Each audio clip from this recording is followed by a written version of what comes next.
ভাই আজ পানি হলো বলে শান্তি, মানে দুদিন আগে আমার অবস্থা পুরো কাইল হয়ে গেছিলো ভাই, পুরো লুজ মোশন শুরু হয়ে গেছিলো, লুজ মোশন।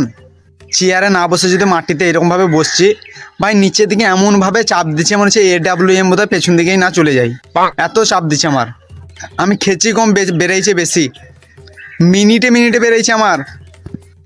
পরশু বাড়িতে শুয়েছিলাম, মা বলছে বেটা 5 টাকার বাদাম নিয়ে আই কেন খাবো।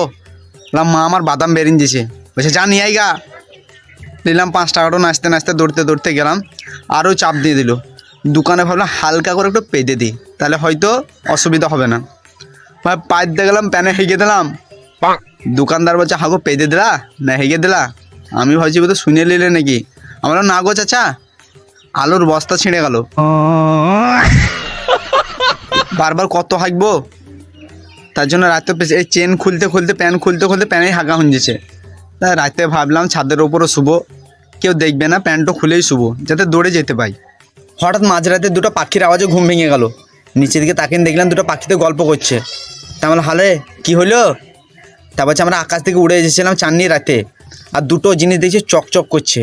আমরা ভাবলাম কী বটে দেখি, এসে দেখছি শালা তোর পাছা, তারপর কালো পাড়া। তারপর পাখি তো অপমান করে দিল আমাকে। আবার চিরকিন দিলাম ভাই, করে আসি আবার প্যানে হয়ে যাবে। হালকাভাবে চিরকিন দিয়েছি, মুশকিল বটে।